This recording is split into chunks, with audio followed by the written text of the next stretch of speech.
الحمد لله الذي نزل الفرقان على عبده ليكون للعالمين نذيرا والصلاة والسلام على سيد الأنبياء والمرسلين وعلى آله وأصحابه أجمعين أما بعد فأعوذ بالله من الشيطان الرجيم بسم الله الرحمن الرحيم شهر رمضان الذي أنزل فيه القرآن وقال النبي صلى الله عليه وسلم شعبان شهري رمضان شهر الله صدق الله العلي العظيم وصدق رسوله النبي الكريم اللهم صل على محمد في أول وأوسط وآخر كلامنا صلى الله عليه وسلم۔ تمام تعریفیں اس پاک پروردگار عالم کے لیے جس نے ہمیں یہ ماہ سیام کی مبارک ساعتیں نصیب فرمائی۔ درود و سلام و آقا مدنی سرکار دو عالم حضرت محمد الرسول اللہ صلی اللہ علیہ وسلم کی ذات پر، جن کے ذریعے سے اللہ تعالیٰ نے اس ماہ مبارک کے اندر قرآن مجید جیسا عظیم ہدایت نامہ اس امت کو عطا فرمایا۔ حضرات گرامی قدر و امت مسلمہ کے نوجوانوں، پچھلے سال ہمارے درمیان بہت سارے ہمارے دوست احباب رشتہ دار رمضان کی مقدس ساعتیں گزاری، آج وہ ہمارے درمیان نہیں ہیں۔ دعا ہے کہ اللہ تعالیٰ تمام مرحومین کی مغفرت فرمائے، اس مبارک مہینے کے ذریعے سے توسط سے اللہ تعالیٰ انہیں جنت الفردوس میں اعلیٰ علیین میں مقام نصیب فرمائے۔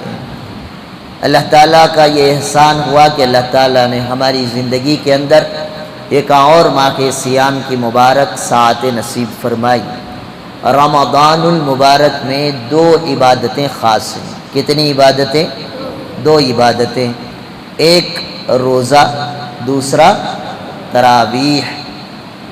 اور میں نے جو آیت کریمہ آپ کے سامنے پڑھی، شہر رمضان الذی انزل فیہ القرآن، اللہ تعالیٰ رمضان المبارک کا انٹروڈکشن کرا رہے ہیں کہ یہ رمضان کا مہینہ وہ مہینہ ہے جس میں ہم نے قرآن کو نازل فرمایا۔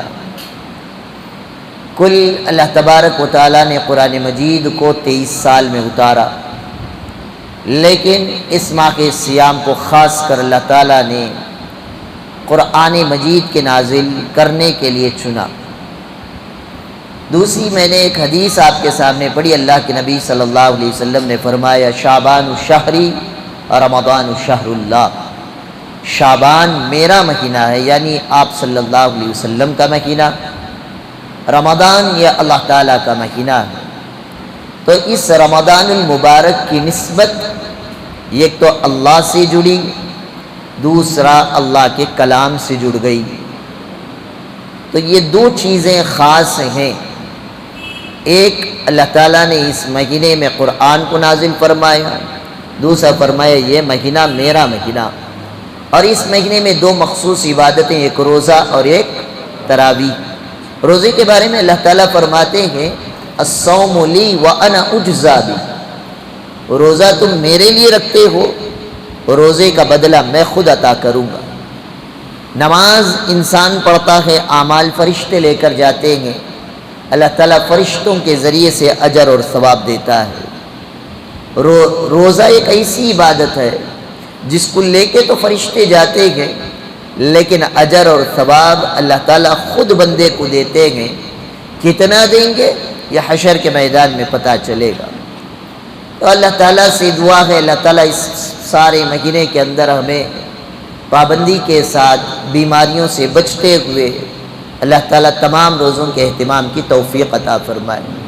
دوسرا یہ مہینہ خاص ہے قرآن کے ساتھ، اسی لیے اس ماہ کے سیام میں اللہ تعالیٰ نے تراویح جیسی عظیم نعمت دی، تاکہ ہر وہ انسان جس کو قرآن پڑھنا نہیں آتا کم از کم تراویح کے ذریعے سے قرآن مجید کو سن لے، کم سے کم سن کر تو ہم قرآن کا لطف اندوز ہو جائیں۔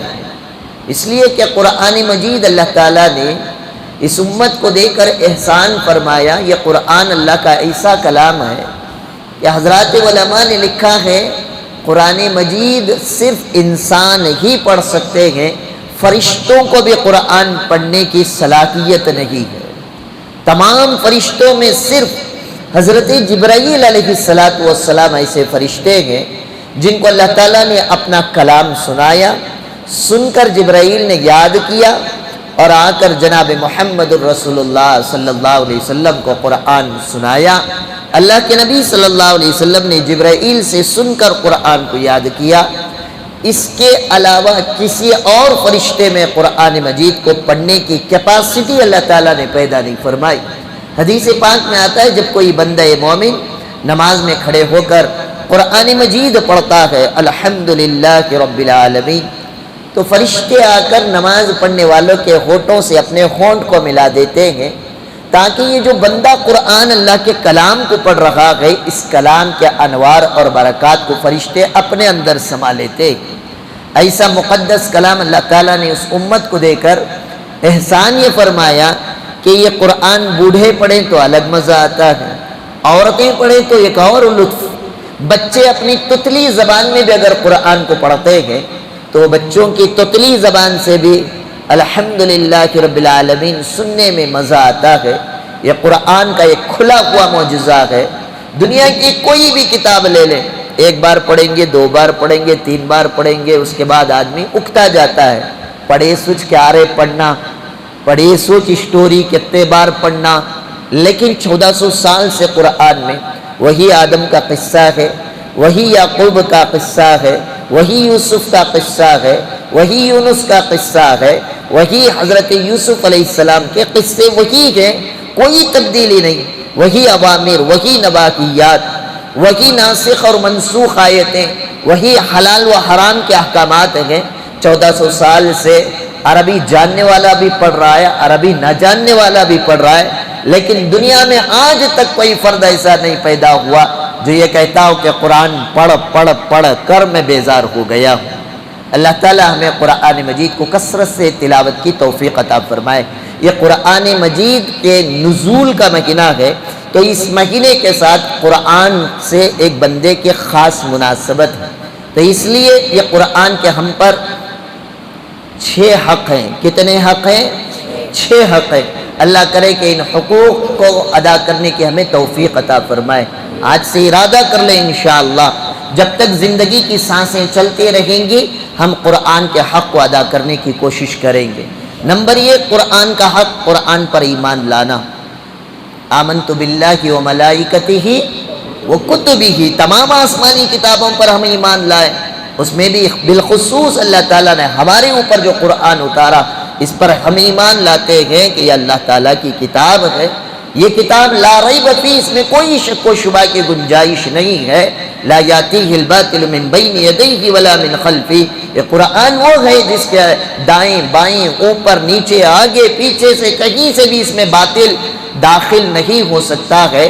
اللہ تعالیٰ نے انا نحن نزلنا الذکر وانا لہ لحافظون، اس کے حفاظت کی ذمہ داری لے رکھی ہے۔ انشاءاللہ ہم اس پر ایمان بھی لائیں گے، قرآن کا ادب بھی کریں گے، قرآن سے محبت بھی کریں گے۔ یہ قرآن کا پہلا حق۔ پہلا حق کیا؟ ایمان لانا، محبت کرنا اور قرآن کا ادب کرنا۔ دوسرا حق قرآن مجید کا، قرآن مجید کی تلاوت کرنا۔ سمجھ میں آئے تب بھی تلاوت کرنا، نہ سمجھ میں آئے تب بھی تلاوت کرنا، یعنی پڑھنا۔ پڑھنے میں کیا ہے، بعض لوگ خالی قرآن پکڑ لے کر ہوٹم بھی ہلتے نہیں، دیکھتے رہتے ہیں، اسے پڑھنا نہیں بولتے، اسے تلاوت نہیں بولتے، اسے مطالعہ کہتے ہیں۔ تلاوت کہتے ہیں ہونٹ بھی ہلے اور اپنی آواز کم از کم اپنے کانوں تک سنائی دے، ایسے قرآن مجید کی تلاوت کرنا۔ تیسرا قرآن کا حق، قرآن مجید کو حفظ کرنا، بائی ہٹ کرنا۔ پورا قرآن نہیں کر سکتے، کوئی بات نہیں، اتنی صورتیں تو ہم حفظ کریں کہ جتنے ہم نماز میں پڑھ سکیں، کوئی مشکل نہیں ہے۔ روزانہ ایک آیت یاد کرنے کا ارادہ کریں، اس آیت کو آپ بار بار 30-40 مرتبہ سنیں، آپ کو وہ آیت یاد ہو جائے گی، کیونکہ وہ قرآن میں بڑی آیتیں بہت کم تعداد میں ہیں، چھوٹی چھوٹی آیتیں بہت ساری مل جائیں گی۔ تو اس کو سنتے سنتے LKG UKG کے بچے قرآن کو یاد کر لیتے ہیں۔ جہاں میری بچی اسکول میں پڑھتی ہے، الفطرہ اسلامک اسکول پری اسکول ہے، یہاں پر نرسری کے بچوں کو پارہ حفظ کرا دیا جاتا ہے امپارے کا۔ ابھی اس نے LKG ختم کی، آدھا پارہ امپارہ حفظ کرا دیا گیا۔ یو کے جی کا بچہ جب اس اسکول سے نکلتا ہے تو ان کا دعویٰ ہے 2 پارے حفظ کراتے ہیں. امسال کی جو بیچ وہاں سے فارغ ہوئی 1.5 پارہ حفظ کر کے نکلی. کون سی کلاس کے بچے؟ یو کے جی کے بچے ہیں. یو کے جی کا بچہ جب قرآن سن کر یاد کر سکتا ہے تو کیا ہم یاد نہیں کر سکتے؟ کر سکتے ہیں. اس کا ایک روٹین بنائے. تو پہلا حق ایمان، ادب اور محبت، دوسرا حق قرآن مجید کی تلاوت، تیسرا حق قرآن مجید کو بیہٹ یاد کرنا، چوتھا حق قرآن مجید کو سمجھ کر پڑھنے کی کوشش کرنا. بہت ساری ہم نے زندگی قرآن کی تلاوت میں تو گزار دی. اگر آپ سال میں 2 مرتبہ دیکھ کر قرآن ختم کرتے ہیں تو کم سے کم سال میں 2-3 پارے قرآن کا ترجمہ پڑھیں، قرآن کی تفسیر پڑھیں، سمجھیں میرا رب مجھ سے کیا کلام کر رہا ہے. یا ایھا الذین آمنوا، اے ایمان والو کہہ کر ہم سے خطاب کر رہا ہے، لیکن ہمیں نہیں معلوم کہ کیا کر رہا ہے. آج ہی 2 یا ایھا الذین آمنوا کی آیتیں گزری. لا تقولوا راعینا آمنوا استعینوا بالصبر والصلاۃ.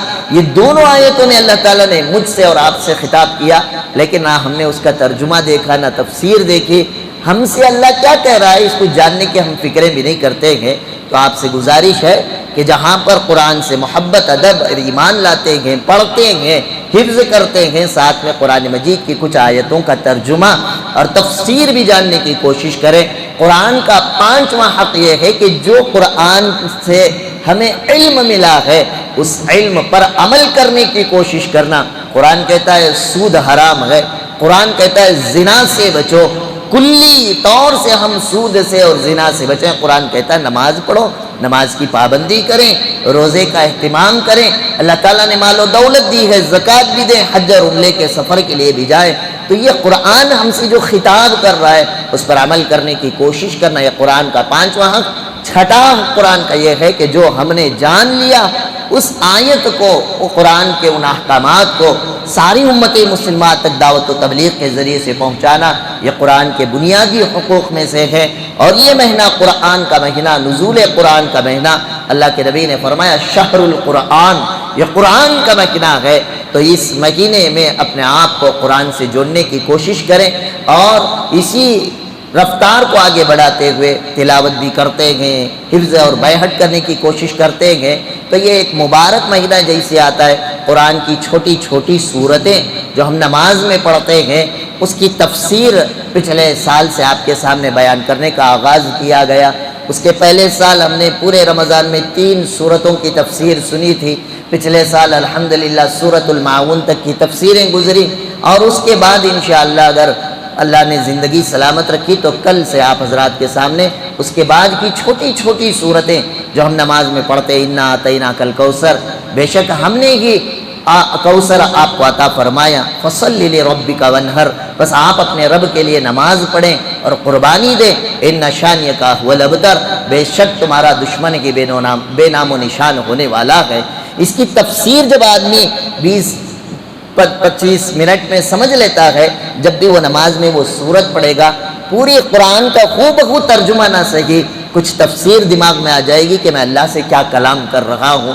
اسی لیے ان چھوٹی چھوٹی آیتوں کی تفسیر، چھوٹی چھوٹی سورتوں کی تفسیر آپ کے سامنے پیش کرنے کی ہم کوشش ایک جاری کیے ہیں. انشاءاللہ کل سے آپ حضرات کے سامنے بعد نماز تراویح متصلاً تفسیر بھی ہوگی، اور حسب معمول جیسا کہ پچھلے سال بھی کوسچن اینڈ آنسر کا سیشن ہوتا تھا، سوال و جواب ہوتے تھے. آپ سوال آپ کے اور جواب شریعت مطہرہ کا انشاءاللہ وہ سلسلہ بھی جاری رہے گا. اللہ تبارک و تعالیٰ سے دعا ہے اللہ تعالیٰ ہم سب کو کہنے سننے سے زیادہ عمل کی توفیق عطا فرمائے. سبحان اللہ و بحمدہ، سبحانک اللہم و بحمدک، واشہد ان لا الہ الا انت واستغفرک واتوب الیک. سبحان ربک رب العزت عما یصفون وسلام علی المرسلین والحمد للہ.